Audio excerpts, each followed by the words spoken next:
Why don't we try that out there? Nikki, you volunteering? I'm not volunteering. You want to play this game? Bop yourself on the head, girl.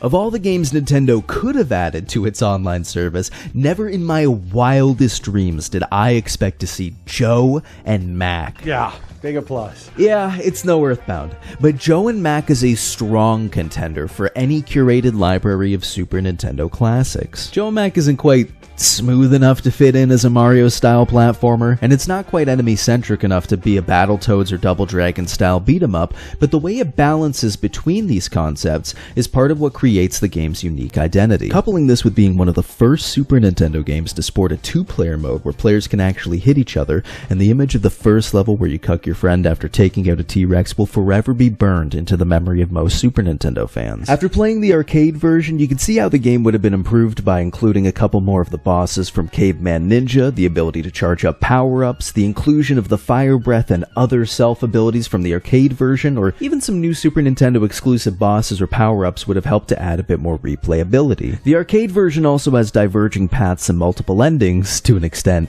and while the Super Nintendo version's diverging paths are represented merely by locked-away bonus levels that require a key, the journey to obtain said key is much more enthralling than the actual diverging paths of the arcade version. There are 6 keys for 7 gates, which for a math enthusiast should already pose a clear quandary, but on top of that, the red eggs that drop said keys are contextual. They require you to complete a set objective like hitting them from a ridiculous angle, clearing the enemies, or stopping a geyser of water, which feels like an Olympian feat in 2-player mode. There is no room for error. If you don't perfectly curve your jump, if you go too far past the egg, if it accidentally comes on screen because your friend moved a pixel too far and you had a projectile already hurtling its way because there were other enemies, you don't get the key, meaning that you get less bonus levels and ultimately less lives and health to get you through the hordes of enemies and massive bosses at the end of each level. It really is one of the more unique aspects that every level in this game ends with a monolithic, beautifully rendered boss. The T-Rex from the opening level, Pteranodons, swarms of ichthyosaurs, Audrey 2, Dylan's Rolling Western, among other incredibly unique ideas which I won't spoil. I may have complained that it was fewer than the arcade game, but almost all of the bosses are memorable for their cartoony characteristics, distinctive attack patterns, and resplendent sprite work.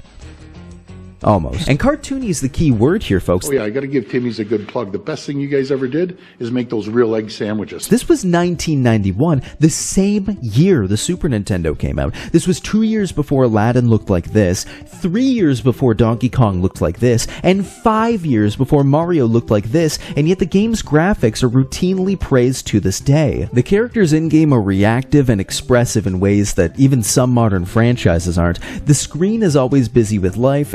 Get that cat off my head. And with the colorful, detailed sprite work, it's almost always visually captivating. But it's fortuitous that this game's art style and sound effects are so charming, because its controls certainly aren't. I've always been of the mind that not every game needs to feel the same as Mario, and certainly there's a lot of satisfaction to be had between the spin moves, the abundance of abilities, and the character interaction in the 2-player Super mode. However, if you'll indulge me for a minute, I'd like to give a brief breakdown of why jumping in this game is often described as floaty. Mario feels satisfying to control because those games give you a clear understanding of your weight and momentum in each of your jumps through the principle of inertia.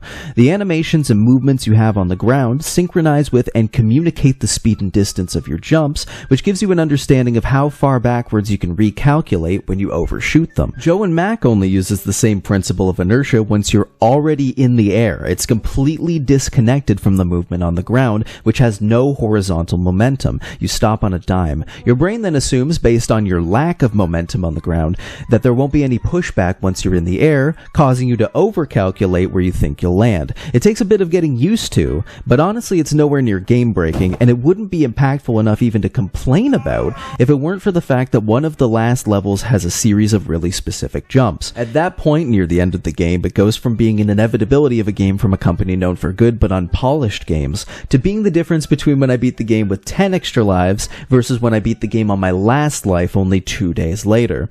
Even still, the level design normally forgoes strict platforming challenges in favor of playing to the game's strong suits of interacting with enemies and environments, and that, coupled with the game's length overall, helps to mitigate the lack of polish. For a Mac fanatic like myself, the game clocks in at around an hour, which is the perfect length of time for its widely celebrated two-player modes. Regular two-player mode is both you and a friend going through levels together, and two-player super mode lets you jump on each other's heads and hit each other. Obviously, any game with a two-player mode inherently has more replayability, but Joe and Mac letting you pick whether or not there's physicality between the two players is the pre-game decision of whether you aren't able to hit each other to preserve your health, or if you want the trade-off of being able to jump on each other's heads to reach otherwise unattainable bonuses at the cost of potentially hitting each other and costing health. It sounds simple, but it adds so much both to replayability and player agency, and gives way to a two-player experience that rivals the likes of Battletoads. In the endlessly enjoyable sea of Super Nintendo games, this key feature pushes the game far beyond the rank and file.